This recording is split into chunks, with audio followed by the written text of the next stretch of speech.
अस्सलाम वालेकुम भाईजान, ये जो जमात इस्लामी का ये कैंप लगाया गया है, ये किस सिलसिले में लगाया गया है, कुछ बताएंगे?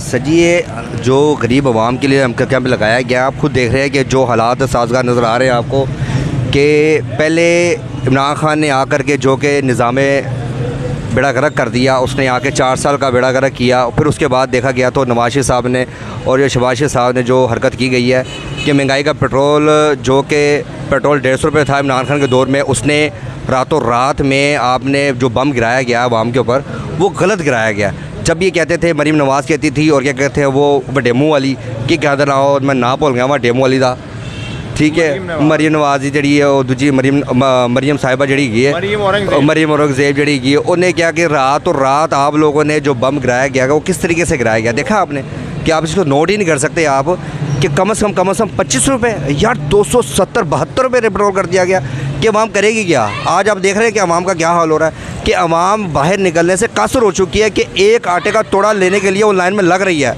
आपने कभी चीज़ नोट कर रहे हैं कि वो जो प्रोटोकॉल ले रहे हैं, वो लोग एक एक गाड़ी का प्रोटोकॉल ले रहे हैं, वो कमो बेश एक प्रोटोकॉल के लिए जो एक फ्यूल खर्च होता है गाड़ी के ऊपर, कमो बेश 10,000 से पेट्रोल खर्च होता होगा। और वो 10,000 अगर वो आटे पे खर्च किया जाए, किसी गरीब आवाम पे खर्च किया जाए, कमो बेश 10,000 में कम से कम 7 से 8 10 को 15 तोड़े आ जाते हैं। और 15 तोड़े तो क्या कितने लोगों को रिलीफ मिल सकता है? ये रिलीफ नहीं मिला जा रहा भाई।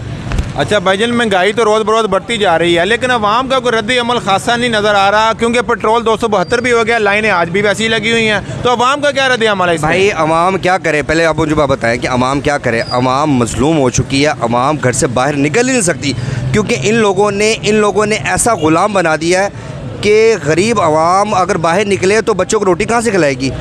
600-700 रुपये दिहाड़ी वाला बंदा वो 500 का ऑयल कैसे ख़रीद सकता है? 1200 रुपये दिहाड़ी वाला बंदा कैसे खरीद सकता है? एक पॉलिश वाला बंदा जिसकी मजदूरी सिर्फ 800 रुपये दिहाड़ी है, वो 800 रुपये का और 650 रुपये का ऑयल कैसे ख़रीदेगा यार?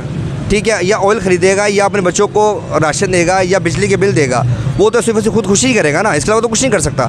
इस हुकूमत ने जो बेड़ा गर्क कर दिया ना, मैं तो चाहता हूँ कि अब जमात इस्लामी आए, और जमात इस्लामी एक कानून है कि पाकिस्तान बनने से पहले की जमात है, जिसने अच्छा खासा किरदार किया पाकिस्तान बनाने में, और आज भी इसको लोग देखना पसंद नहीं करते। लेकिन मैं चाहता हूँ कि इस दफ़ा अप्रिशिएट करें तो सिर्फ जमात इस्लामी को अप्रिशिएट करें।